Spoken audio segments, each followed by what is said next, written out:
Ótimo.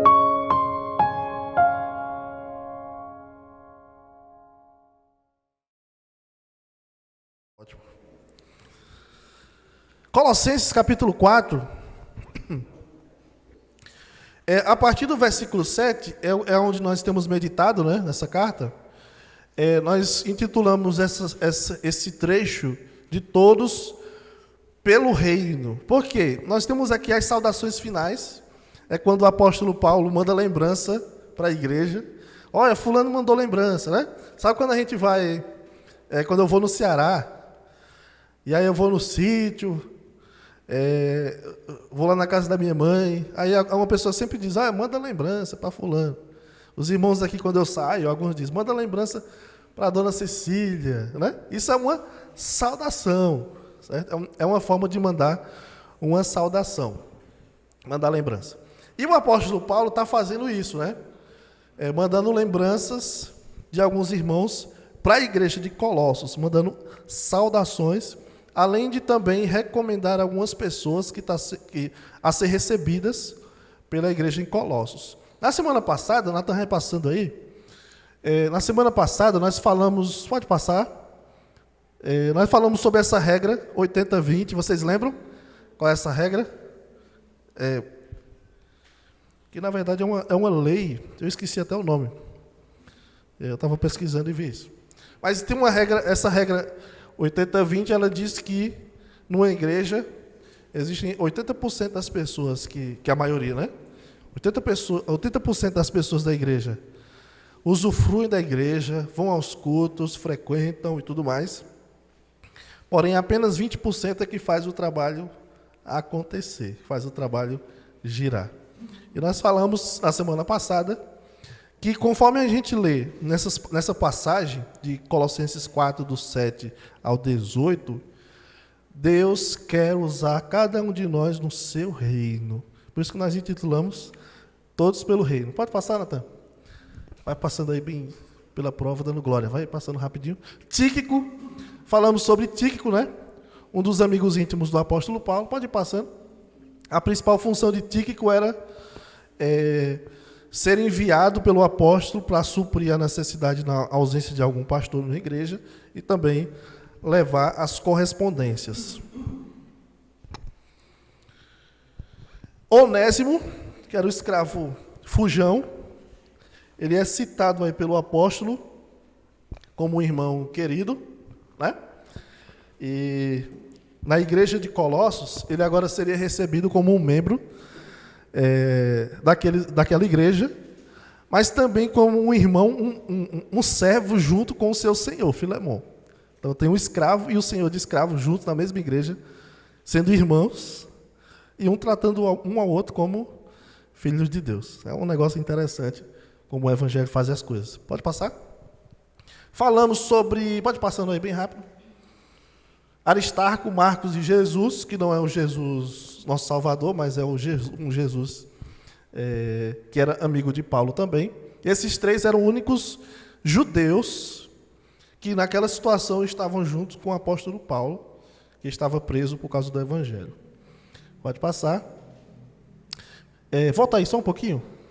Nós vimos que esses homens, né, Aristarco, Marcos e Jesus, eram fonte de ânimo para o apóstolo Paulo, né? Mesmo sabendo, por ser judeu, ter poucos judeus junto dele naquela situação, mas aqueles três homens, eram fonte de grande ânimo para o apóstolo Paulo. Nós aprendemos na semana passada que Deus quer nos usar das mais diversas maneiras. Deus não quer nos usar só em cargos formais, certo? Então tem pessoas que dizem assim, olha, eu gostei dessa igreja, eu quero servir nela. Então eu vou me candidatar para um cargo na diretoria, para eu servir na igreja. Você não precisa de cargo para servir na igreja. Você precisa de disposição e dizer, olha, eu estou aqui para o que precisar. Eu preciso de alguém para afastar cadeiras. Preciso de alguém para visitar outro alguém. Preciso de alguém para dar boas-vindas. Preciso de alguém para animar outro, para encorajar outro. Existem diversas maneiras que Deus pode nos usar para servi-lo. E hoje nós vamos ler versículo 12 em diante, Na semana passada foi até o versículo 11. Hoje nós vamos do versículo 12 até o versículo 18 de Colossenses capítulo 4. Que diz assim: Saúda-vos Epáfras, que é dentre vós, servo de Cristo Jesus, o qual se esforça sobremaneira continuamente por vós nas orações, para que vos conserveis perfeitos e plenamente convictos em toda a vontade de Deus. E dele dou testemunho de que muito se preocupa por vós, pelos de Laodiceia e pelos de Herápolis. Saúda-vos Lucas, o médico amado, e também Demas. Saudai os irmãos de Laodiceia e Ninfa, e a igreja que ela hospeda em sua casa. E uma vez lida essa epístola perante vós, providenciai porque seja também lida na igreja dos Laodicenses, e a dos de Laodiceia, leide-a igualmente perante vós. Também dizei a Arquipo, atenta para o ministério que recebestes no Senhor, para o cumprires. A saudação é de próprio punho. Paulo, lembrai-vos das minhas algemas. A graça seja convosco. Amém. Como eu disse na semana passada, se eu fosse escolher uma passagem para pregar, certamente eu não escolheria a parte final das cartas, que não faz muito sentido às vezes, quando você lê o final da carta, que é só mandando lembrança, mandando abraço, mandando saudação. Parece isso. Porém, como eu disse também, é a palavra de Deus e tem muito a nos ensinar sobre esses personagens que são citados aqui, como a gente pôde ver até aqui. O primeiro personagem, citado no versículo 12, é Epáfras. Ele é chamado aqui de servo de Cristo Jesus. Paulo não conhecia pessoalmente os colossenses. É um dado que a gente tem. Paulo não conhecia aqueles irmãos. Tanto no capítulo 1, versículo 4, versículo 2, capítulo 2, versículo 1, indicam que Paulo não tinha tido nenhum tipo de contato direto com aqueles irmãos. A pregação naquela região de Colossos, Hierápolis e Laodiceia se deu através de Epáfras, que talvez, né, ao que tudo indica pelo menos, Epáfras foi o fundador daquela igreja em Colossos. Então, é bastante razoável supor que Epáfras, fundador e pastor da igreja de Colossos, tivesse sido um dos discípulos de Paulo durante o tempo em que o apóstolo Paulo ministrou em Éfeso. Lá no capítulo 19 de Atos, nós temos o ministério de Paulo lá em Éfeso. É bem possível, ou talvez provável, que Epáfras tenha conhecido o evangelho através do ministério de Paulo ali. Éfeso, se não me falha a memória, Éfeso ficava a cerca de 60 quilômetros de Laodiceia. Então, Laodiceia, Colossos, essas regiões têm esses nomes, né? Tinha esses nomes na antiguidade, mas hoje fica na região onde hoje é o país da Turquia, certo? Assim como Damasco, as crianças estudaram sobre Saulo, né, domingo de manhã. Damasco é uma região da Turquia. Então, Epáfras, ao que tudo indica, ouviu o evangelho de Paulo através do ministério dele em Éfeso. Ele retorna para Colossos, planta uma igreja lá, bem como em Hierápolis, que é citado aqui no versículo 13, e Laodiceia. É como se fosse uma região de cidades bem próximas. Epáfras é chamado de servo de Cristo Jesus, certo? Servo, eu disse na semana passada que Tíquico, olha só, no versículo 7, Tíquico é chamado de irmão amado e fiel ministro. A palavra ministro significa o quê? Alguém lembra? Ministro? Alguém lembra? Isso mesmo, isso que você está pensando. Significa servo. O que significa diácono? Alguém lembra? Os diáconos lembram o que significa diácono? Servo, né? A palavra ministro Não entendi. Pedra pequena. Era o Cristo, né? Pedra pequena. Ou Pedro, na verdade. Pedrinha. Diácono. É o pastor que dizia também, né? Resistir ao diácono e ele foi girado de voz. Mas é outra coisa. Diácono significa servo. Diácono é a palavra ministro. Certo? Quando diz que Tíquico era um fiel ministro do Senhor, diz que ele era um servo fiel, servo. Aí aqui no versículo 12, diz que Epáfras é servo de Cristo. Que palavra é essa, servo? Não é a mesma ministro que é identificado, como é identificado Tíquico. Essa palavra servo aqui é a palavra escravo. Escravo. Certo? Então, servo aqui é a palavra escravo. Servo ou escravo de Cristo é aquela pessoa que foi comprada por um preço e por isso pertence ao seu Senhor, de quem dependemos completamente e devemos ser leais e servi-lo com alegria. Então, servo ou escravo é uma pessoa que foi comprada por outro para ser o seu Senhor. Ou seja, nós fomos comprados por um alto preço, que foi o sangue do Senhor Jesus na cruz, para servi-lo fielmente, com integridade, com vontade, com amor e com alegria. Todos nós que nascemos de novo somos escravos de Cristo. O apóstolo Paulo fala sobre isso em Romanos 6, né? Dizendo que antes nós éramos escravos do pecado, e como escravos do pecado, fazíamos a vontade do nosso Senhor. Quem era o nosso Senhor? O pecado. O diabo também, né? Mas o pecado era o nosso Senhor. Nós fazíamos sempre a vontade do nosso Senhor, as inclinações da nossa carne. Agora, como servos de Cristo, nós devemos fazer o que da nossa vida? Servir ao Senhor integralmente com toda a nossa vida. E Epáfras é identificado aqui como escravo de Cristo. Nós lembramos, irmãos, que nós não servimos a nós mesmos, mas ao Senhor.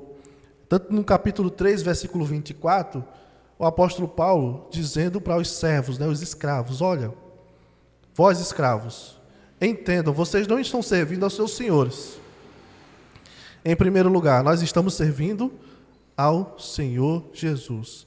A Cristo Senhor é que estais servindo. O serviço de Epáfras era demonstrado em sua preocupação pela igreja.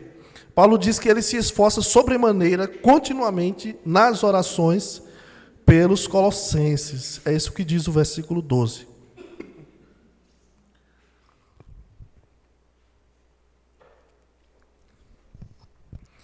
Uma forma dele servir a sua igreja era através das orações. E entra um daqueles ministérios que eu falei no início. Quando as pessoas pensam que para servir é necessário um cargo oficial. Nós servimos as pessoas também através da oração, que era uma característica de Epáfras. Se nós pensarmos num perigo que cercava aquela igreja, que era o perigo de cair em falsos ensinos, a oração de Epáfras era focado justamente nessa necessidade. Conservar-se perfeito, né, que é o que ele diz aqui, no versículo 12, ele orava, se esforçava sobremaneira nas orações para que os colossenses fossem conservados perfeitos, plenamente convictos em toda a vontade de Deus. Então, as orações de Epáfras pelos colossenses não eram genéricas, meramente pedindo que Deus os abençoe, mas para que eles fossem conservados perfeitos, plenamente convictos em toda a vontade de Deus. Interessante, essa expressão está aí no versículo 12, ó. O qual se esforça sobremaneira. Essa palavra se esforça, sobremaneira, é uma palavra no grego, né? É de onde vem a palavra agonia. A oração de Epáfras, eu não estou dizendo que ele estava agonizando enquanto orava, mas a agonia lembra uma coisa de muito esforço, um desgaste. Você demanda muito esforço da nossa parte, né? Quando você está com aquela agonia. Então você vai trabalhar. Nossa, está muito calor, mas eu tenho que trabalhar. Então você trabalha com agonia, com dificuldade, né? Com suor, com cansaço. Não é isso? As orações de Epáfras eram feitas com muito esforço. No reino de Deus, nós precisamos ser pessoas como Epáfras, irmãos. Pessoas que lutam em oração uns pelos outros. Ao mesmo tempo, nós precisamos de pessoas que orem por nós, que lutem por nós. Será que existe, você conhece uma pessoa que está precisando que você lute por ela em oração? Você conhece alguém assim? Talvez você saiba de alguém que precisa que você lute por ela em oração. Então lembre-se disso. Epáfras era um homem que lutava pela sua igreja em oração. E as orações dele não eram orações genéricas. Ele não pedia, Deus abençoe a igreja lá. Né? Sabe quando você pede oração por alguém? Fulano, ore por mim. A pessoa vai lá, Deus abençoe fulano, e faz uma oração bem genérica. Abençoe, cuide, guarde. Geralmente é abençoe, né? Abençoe, abençoe, abençoe. Deus vai abençoando, não sabe nem muito o que pedir, e já termina a oração, só pede que abençoe. Ainda bem que Deus filtra as orações do Espírito Santo. Mas Epáfras, ele orava com convicção, entendendo a necessidade da igreja. Ele orava para que aqueles irmãos fossem conservados perfeitos e plenamente convictos, que significa ser maduro, ter pleno discernimento da vontade de Deus, da palavra de Deus. Ou seja, Epáfras orava, irmãos, pela maturidade da igreja diante dos falsos ensinos. Era uma oração bem específica e circunstancial. Nós somos lembrados que as nossas orações, elas têm que ser intencionais, têm que ter finalidade. Por exemplo, orar pelo crescimento espiritual da igreja pode significar, em determinados contextos, uma oração mais específica. Então, irmão, ore por nossa igreja. E você que ora por nossa igreja, talvez já tenha percebido que a nossa igreja tem algumas dificuldades. Certo? Às vezes nós precisamos crescer em determinadas áreas que nós não estamos crescendo. Desenvolver determinadas áreas que nós não estamos desenvolvendo. Nós precisamos de maturidade em uma área ou outra. Nós vamos direcionar as nossas orações especificamente para aquelas áreas que nós precisamos amadurecer.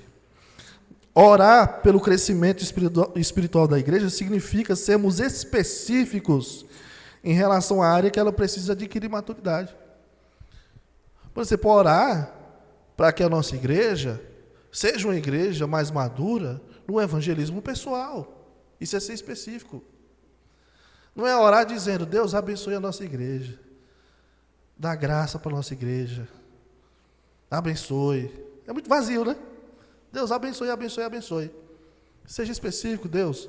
Nossa igreja precisa crescer mais em contato com as pessoas. Nos ajude com isso. Deus, nós temos uma causa. Nós temos um projeto para executar e precisa de recursos. Nos ajude quanto a isso. Nós precisamos aprender a sermos específicos em nossas orações. E Epáfras era assim. Ele orava, versículo 2, para que vos conserveis perfeitos e plenamente convictos em toda a vontade de Deus. Ou seja, para que os falsos ensinos não tivessem nenhuma vantagem em relação àqueles irmãos. O outro personagem que Paulo cita aqui é Lucas, o médico. Dentre as pessoas que Paulo está saudando, ou mandando lembranças, está Lucas, versículo 13. Versículo 14. Saúda-vos Lucas, o médico amado, e também Demas. Veja só, nós somos informados aqui, é o único texto que fala disso, que Lucas era médico. Quem é esse Lucas? Lucas é o mesmo autor do terceiro evangelho, Evangelho de Lucas, e autor do livro de Atos dos Apóstolos. Deduz-se que Lucas era gentil, por quê?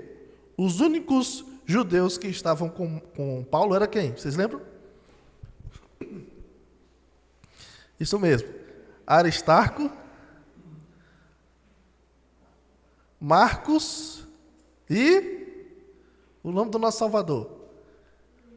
Jesus. Ok? Aristarco, Marcos e Jesus, o justo, eles são chamados aqui por Paulo os únicos da circuncisão que estão com ele, ou seja, os únicos judeus. E aqui, Lucas é citado como médico amado, deduzindo aqui, isso deduz para nós, né, que Lucas foi talvez o único gentil, que não era judeu, no caso, a ser um escritor de livros do Novo Testamento. Ele escreveu aí 1/4 do Novo Testamento, Lucas. Lucas não era apóstolo, tá bom? De vez em quando a gente pergunta, diga aí o nome dos apóstolos. Aí Mateus, Marcos, Lucas, mistura, né? Mateus, Marcos, Lucas, João, né? Mas não, os apóstolos eram outros. Ele acompanhou Paulo em muitas viagens missionárias. Quando você lê o livro de Atos, de vez em quando você vê Lucas dizendo, fomos, viemos, passamos. Lucas escrevendo e participando, como se fosse um diário de bordo, né? Enquanto ele está no navio, ele está fazendo anotações. Inclusive, Lucas participou de um naufrágio, né? De barco aí com o apóstolo Paulo. Quando Paulo estava prestes a morrer, lá em 2 Timóteo capítulo 4, que é uma despedida do apóstolo Paulo, né? Uma carta de despedida, como se fosse uma carta de despedida do apóstolo. Inclusive, eu indico aqui assistir o filme, né? Paulo, apóstolo de Cristo Jesus. Acho que é esse o nome. É bem interessante esse ponto aí. Então, nos últimos dias de vida do apóstolo Paulo, quem estava com ele? Lucas. Lucas era a única pessoa que, naquela situação em que ele escreve para Timóteo, né? A carta, a única pessoa que está com ele. O médico amado. Já em 2 Timóteo 4:10, nós somos informados que Demas abandonou o apóstolo Paulo. Pode passar aí? Demas. Volta aí para ninguém ler essa frase antes da hora. Observe aqui, irmãos, no versículo 14. Saúda-vos Lucas, o médico amado, e também quem? Demas. Demas ainda não tinha chegado o 2 Timóteo, em que Paulo diz que ele abandonou o apóstolo, amando o presente século, amando o mundo. Certo? Mas olha o jeito que Paulo cita Demas. Paulo fala de todo mundo. Paulo fala, olha, Lucas, o médico amado, Tíquico, fiel ministro, Onésimo, pensa numa pessoa maravilhosa, né? Aí ele vai citando fulano, Beltrano. Aí Lucas, o médico amado, vos saúda. E também Demas. Próximo. Aí parece que ele vai bem rápido para o próximo. Né? Isso aqui é um indício, e eu vi alguns escritores falando isso, né? Isso é um indício de que Demas já tinha problemas, e o apóstolo Paulo já estava identificando isso. E Paulo não é falso para dizer, saúda-vos Demas, uma pessoa maravilhosa que está aqui comigo. Demas já estava demonstrando problemas, indicando aí, dando pistas para o apóstolo Paulo, de que o coração de Demas, já não estava no caminho, né? Isso é interessante. E aí um escritor não, né? Um pregador, Stephen Cole, ele diz o seguinte, pode passar? Ele diz, volta aí. Você vê que antes a gente citou Marcos. Marcos é um exemplo de quê? De restauração. Marcos teve um problema com o apóstolo Paulo, né? Ele era primo de Barnabé, vocês lembram? E aí, acabaram tendo uma divisão. Mas houve uma restauração nesse relacionamento. Já Demas você percebe que o relacionamento aparentemente está esfriando, né? E aí, Stephen Cole disse o seguinte: Demas nos alerta sobre a possibilidade de deserção, enquanto Marcos nos encoraja com a esperança de restauração para aqueles que falharam.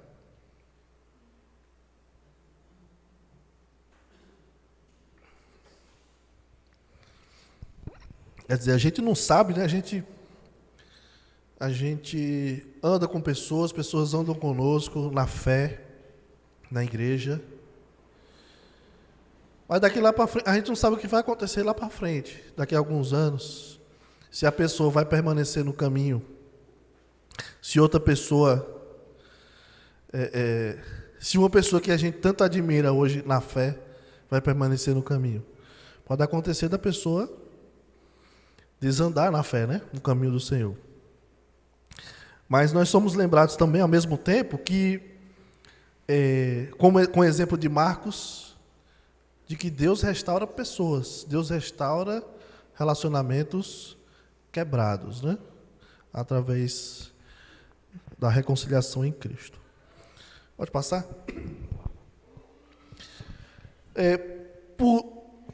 Em último aqui, né? Os últimos nomes.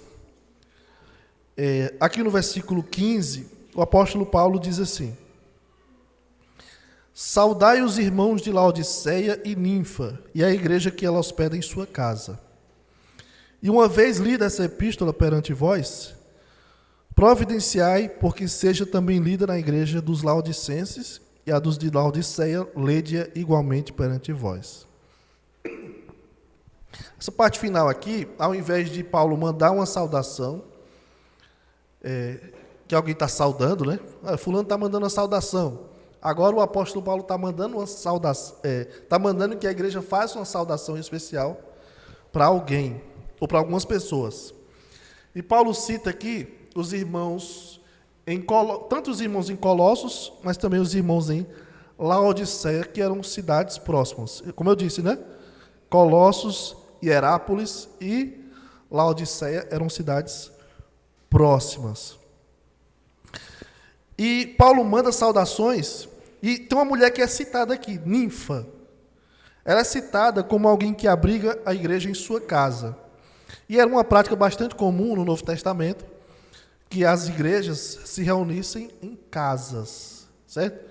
Existe hoje em dia algumas práticas, né, de algumas igrejas, de estabelecer a igreja em células. Porque a ideia é o seguinte, eles dizem que no Novo Testamento o padrão era esse, as igrejas se reuniam em casas, em células, certo?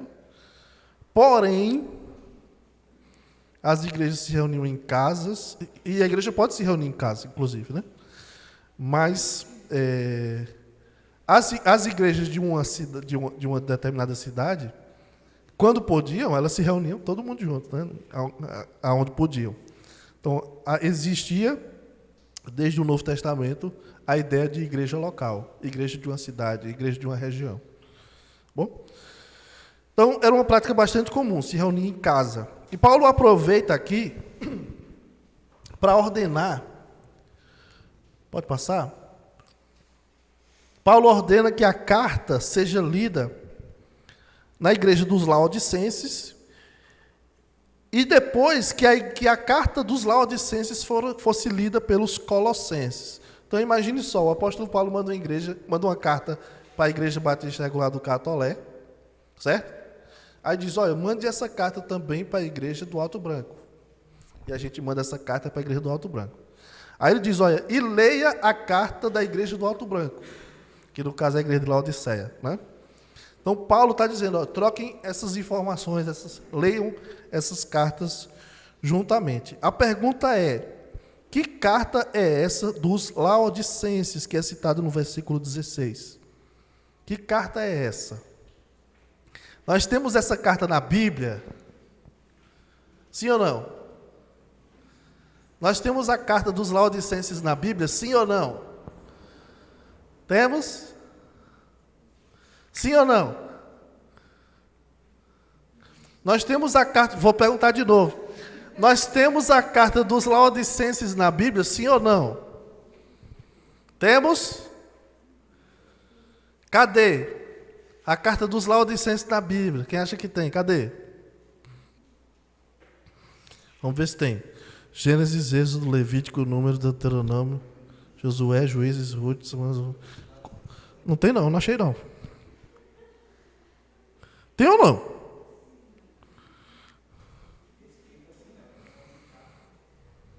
Tem como então? Ou seja, não tem, né?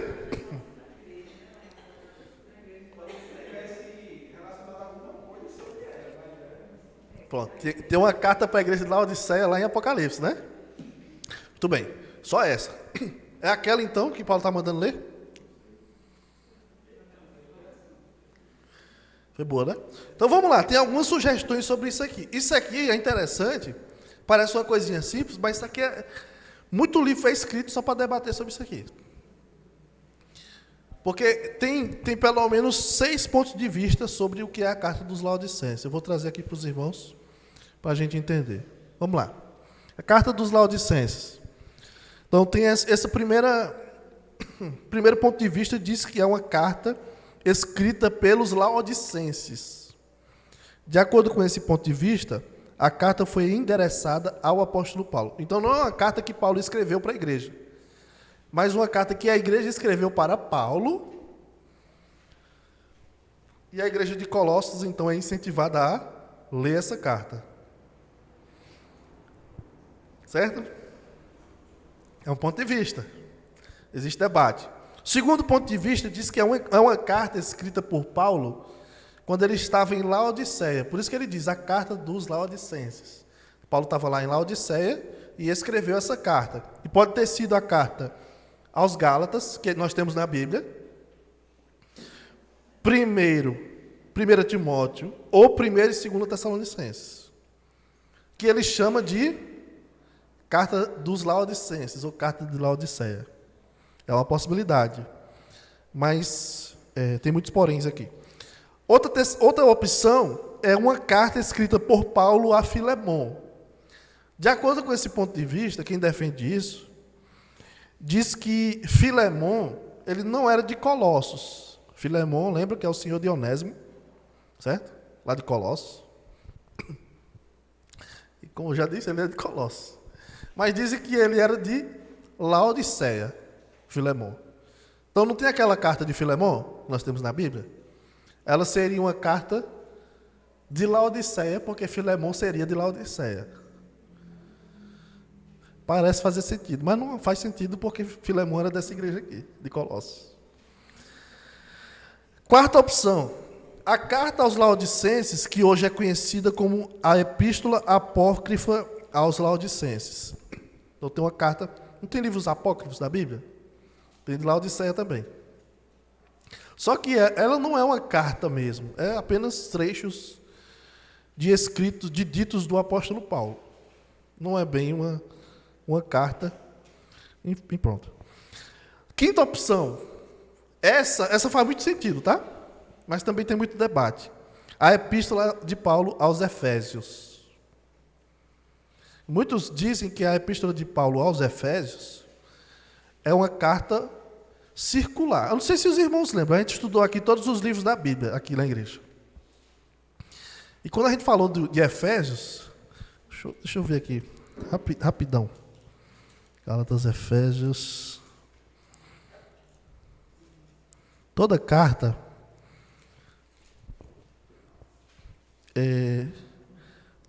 Paulo manda o endereço, né? Epístola de Paulo aos Filipenses, Epístola de Paulo aos Tessalonicenses. Aqui em Efésios, nós temos também Epístola de Paulo aos santos que vivem em Éfeso. Aos santos que vivem em Éfeso, saúde. Epístola de Paulo aos santos que vivem em Éfeso.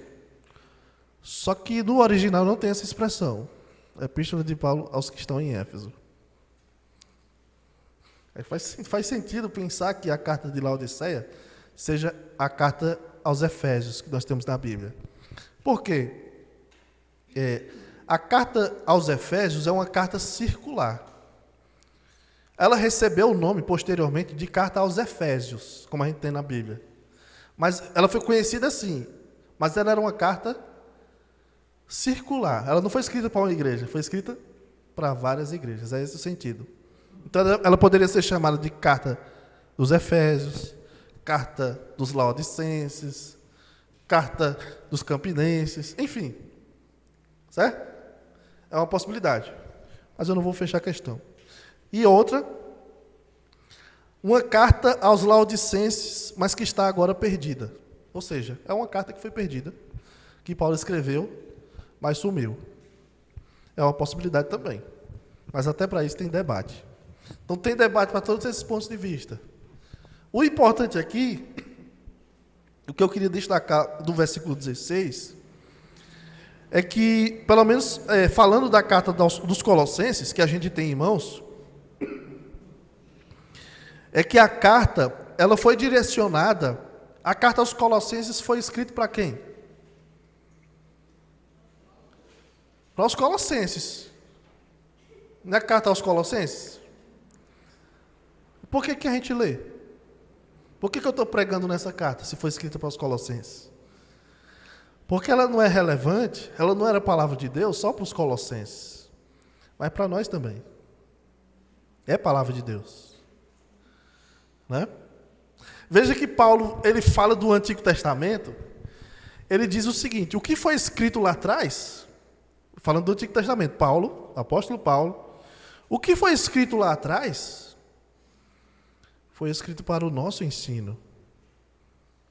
Aí uma pessoa vai dizer, não, Paulo, mas o que foi escrito lá atrás foi escrito para o povo de Israel, foi escrito para os hebreus, para os judeus depois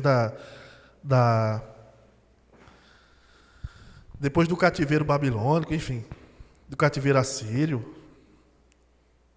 A palavra de Deus, meus irmãos, os livros da Bíblia foram escritos para um público específico, para uma ocasião específica, numa época específica, mas foi para nós também. Ou seja, a palavra de Deus, ela é atemporal, né? Porque Paulo diz que essa carta ela precisa ser lida por todas as igrejas. Ele diz a mesma coisa isso quando ele escreve para os Tessalonicenses. Paulo queria que essa carta fosse lida por outras igrejas, nos lembrando que a relevância das Escrituras é para todos os públicos, em todas as épocas. Não é interessante que já fazem um pouquinho menos, né? 2000 anos. Estou arredondando, tá? Fazem 2000 anos que a palavra de Deus está aí e nós estamos aqui seguindo ela. Porque ela continua sendo a mesma, continua sendo relevante, continua sendo palavra de Deus. Vai passar tudo, mas a palavra de Deus nunca passará. Seca-se a erva e cai a sua flor, mas a palavra de Deus permanece para sempre. Outra coisa que Paulo faz aqui nessa parte final, está lá no versículo 17, é chamando a atenção da igreja para chamar a atenção de um irmão da igreja. Arquipo é o nome dele. Dica de nome. Fica aí a dica, para quem for ter trigêmeos: Onésimo, Tíquico e Arquipo. Ok? Fica a dica. Então, Arquipo, o apóstolo Paulo chama a atenção da igreja para chamar a atenção deste irmão. Existe a possibilidade de Arquipo ser filho de Filemon. Quem é Filemon? O senhor de Onésimo. Certo? Ele é citado lá em Filemon, versículo 2, Arquipo. E o contexto é bem familiar, né? Porque o apóstolo Paulo escreve para Filemon, mandando um abraço, mandando um alô, né? Para Filemon. Filemon, manda um alô para Filemon, manda um alô para tu, para a sua esposa e para Tíquico. Né? Então parece que Tíquico não. Arquipo. Parece-nos que Arquipo seria filho de Filemon. A gente não sabe o que ele fazia, mas pelas palavras do apóstolo Paulo, nós temos uma indicação aqui de que ele exercia um ministério na igreja. Como eu disse, ministério todo crente exerce. Mas era um ministério mais específico, talvez um ministério de liderança, talvez pastoral mesmo. Pode ter sido, inclusive, Arquipo, que seria designado para pastorear a igreja, enquanto Epáfras não estivesse em Colossos. Então a igreja é exortada a lembrar Arquipo do seu ministério recebido do Senhor. Isso é interessante. A igreja, ela precisa... Isso é interessante para a gente, né? Às vezes a gente precisa de vez em quando lembrar alguém do ministério que Deus deu.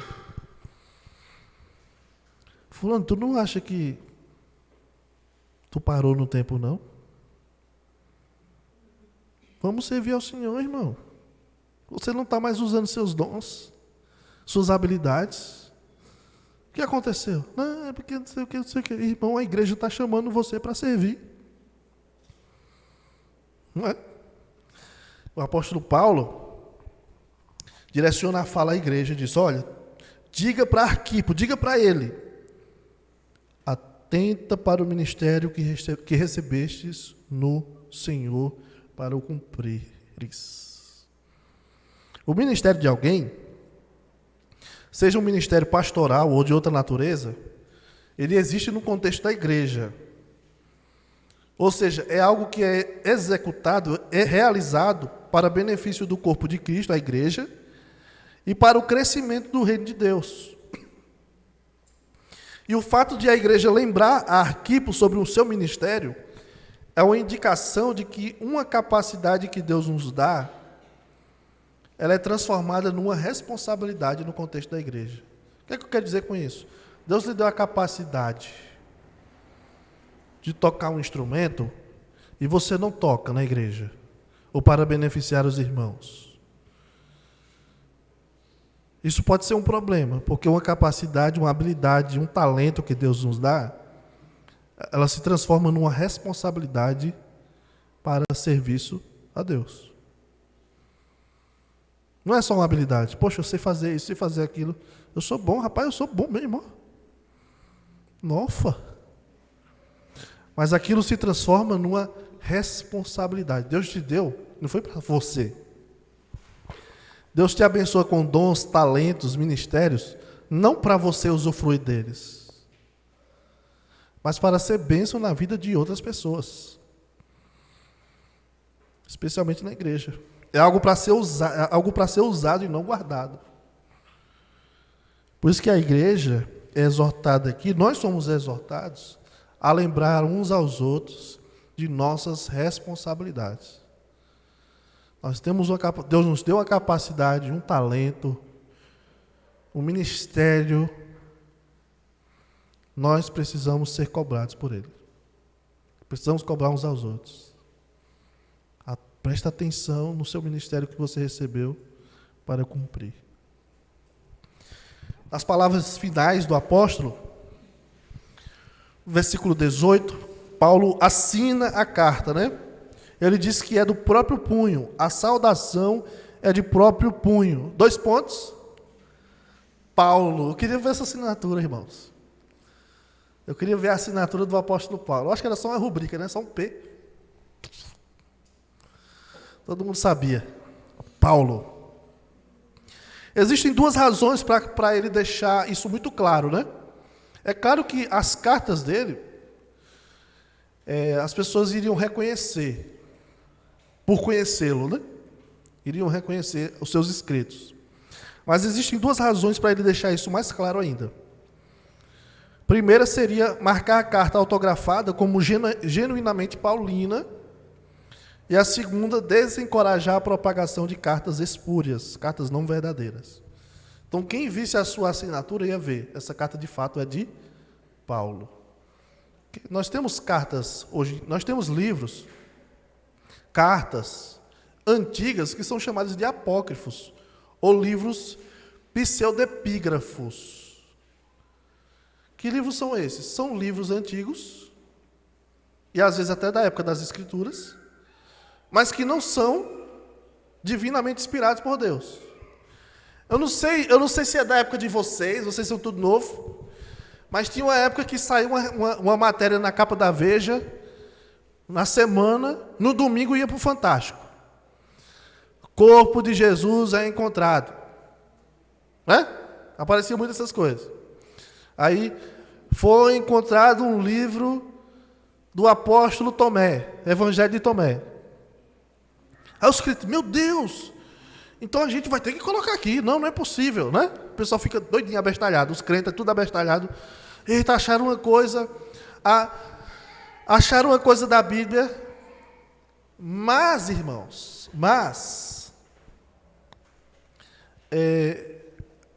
mesmo coisas que foram escritas naquela época, não significava que aquilo vinha de Deus. Mesmo escritos daquela época.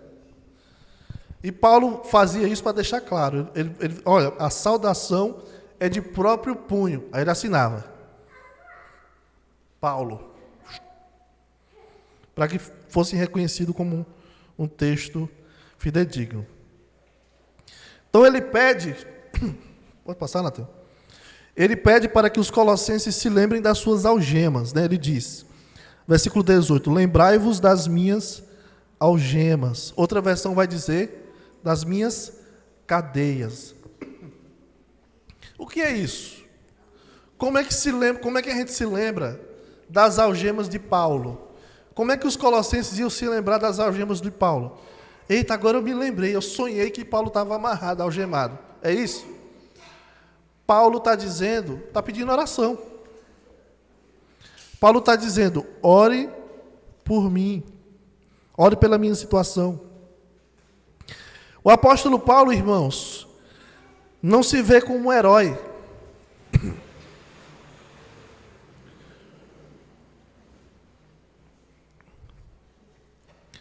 O apóstolo Paulo, vamos todo mundo para cá, ó? Isso, o apóstolo Paulo não se vê como um herói. Ele se vê como uma pessoa que trabalha no reino como qualquer outro. Ele está pedindo o quê? Ore por mim. Ele precisa de oração para que Deus o dê liberdade para a pregação da palavra. E ninguém é tão relevante que não precise de oração. Ninguém é tão especial que não precise de oração. Ninguém é tão importante no reino de Deus que não precise dizer, eu preciso de oração. Lembre-se de mim nas suas orações. E por último, Paulo fala sobre a graça de Deus. A graça seja convosco. Uma saudação muito comum, cristã, mas que ela tem precedentes no Antigo Testamento. A bênção dos sacerdotes, qual era? Vocês lembram? Como é a bênção dos sacerdotes? Que o Senhor te abençoe e te guarde. Que o Senhor faça resplandecer o seu rosto sobre ti e tenha misericórdia de ti. Que o Senhor sobre ti levante o rosto e te dê a paz. Essa bênção sacerdotal está pedindo o quê? O favor de Deus. Era o sacerdote dizendo, olha, que o favor do Senhor esteja sobre sua vida. A graça de Deus esteja sobre sua vida. Então, ela se tornou uma oração, né, uma saudação, uma bênção cristã. A graça seja convosco. Alguns falam a paz do Senhor, outros falam graça e a paz, né? Algumas pessoas perguntam, pastor, como é que vocês falam lá na igreja? O assembleano fala a paz do Senhor. Né? Como é que vocês falam lá, os batistas? A gente fala boa noite, bom dia. Às vezes fala graça e paz, não é? Mas a graça era próprio do apóstolo Paulo desejar que a graça do Senhor estivesse com as pessoas. E o que é isso? É desejar o favor de Deus. É o favor de Deus que nos orienta. Nós não somos daquelas pessoas que dizem, deixa a vida me levar vida leva eu. Pensa que eu não sei que tu sabe? Deixa a vida me levar, vida leva eu. Nós não somos assim. Nós não somos dos que dizem: o acaso vai me proteger enquanto eu andar distraído. A esposa do pastor sabe. O acaso vai me proteger enquanto eu andar distraído. Isso não faz nenhum sentido. Eu não posso deixar a vida me levar, nem esperar que o acaso me oriente. A minha vida é orientada, guiada por um Deus pessoal. As coisas que acontecem na minha vida não é por casualidade. Não é por casualidade. Não é no bambo. Não é sorte. Não é porque deu certo. Existe um Deus do céu que guia seu povo. E quando Paulo diz que a graça seja convosco, é o favor de Deus que nos orienta, que nos guia. Nós somos daqueles que reconhecem que sem a graça de Deus, nós estamos perdidos. Nada como, irmãos, depender do favor de Deus. Favor esse manifestado pela vida, morte e ressurreição do nosso Senhor. Cristo morreu na cruz pelos nossos pecados, segundo as Escrituras. Foi sepultado, ressuscitou ao terceiro dia, segundo as Escrituras. 1 Coríntios 15. Ele nos deu vida, estando vós mortos nos vossos delitos e pecados. Isso é graça de Deus. Isso é graça de Deus. Nós estamos perdidos, sem rumo, sem esperança no horizonte, mas Deus enviou seu único filho para morrer na cruz pelos nossos pecados. Isso é graça. A graça de Deus é manifesta através do seu Filho. E é essa graça que orienta a igreja do Senhor. Nós sempre dependemos da graça do Senhor. É a graça do Senhor que liberta. É a graça do Senhor que cura. É a graça do Senhor que sustenta a vida. É a graça do Senhor que dá meu emprego. É a graça do Senhor que me dá saúde. É a graça do Senhor que faz com que a gente esteja aqui hoje. O que é isso? A graça do Senhor não é uma coisa abstrata. A graça do Senhor não é um desejo, desejar coisas boas. A graça do Senhor é uma realidade. É a presença do Senhor na vida do seu povo. Moisés disse: Senhor, se o Senhor não for comigo, não for conosco, não nos faça subir daqui. Não nos faça sair daqui. O que é graça, meus irmãos? Que o Senhor sobre ti levante o rosto. Lembra? A graça do Senhor é a própria presença do Senhor orientando nossas vidas, nos dando o seu favor imerecido. É a presença de Deus. Então, quando Paulo diz a graça seja convosco, ele não está apenas dizendo, olha,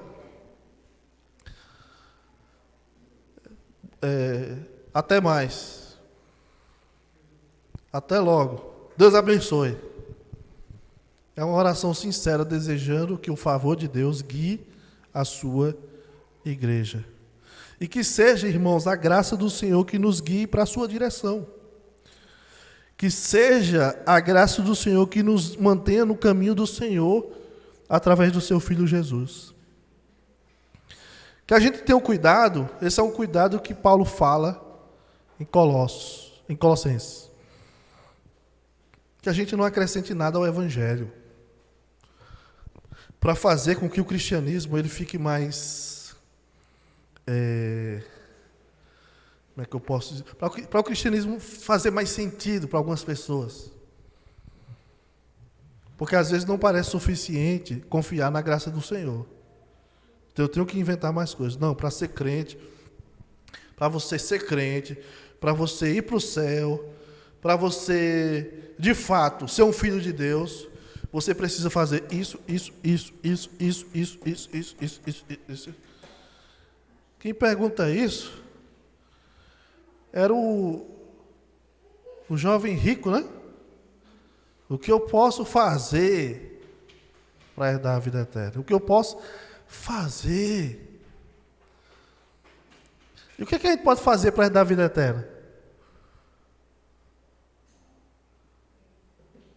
A gente não pode fazer nada. Cristo fez.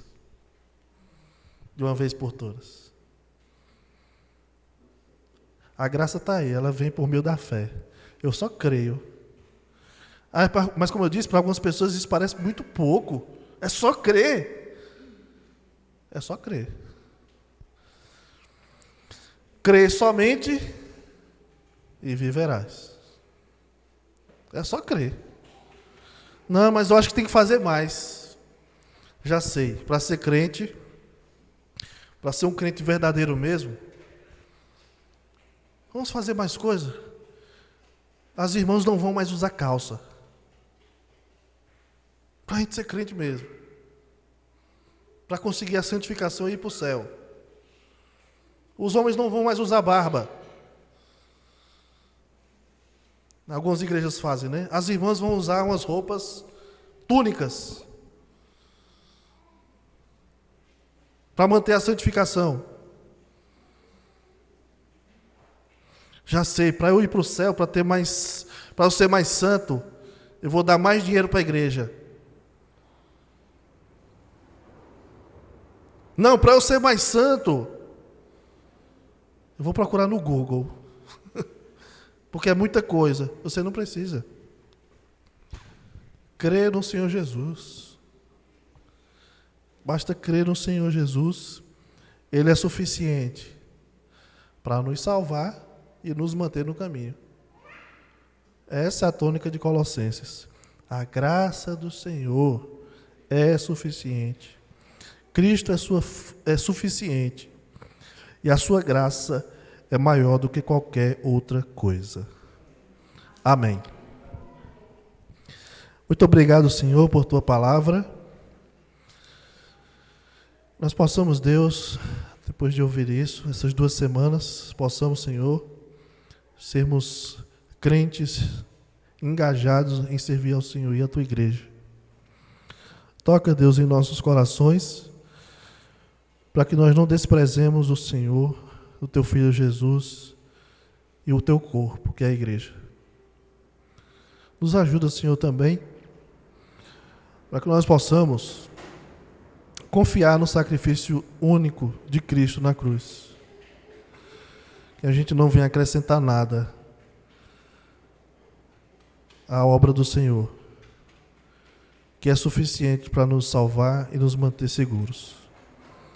Em nome de Jesus nós oramos. Amém.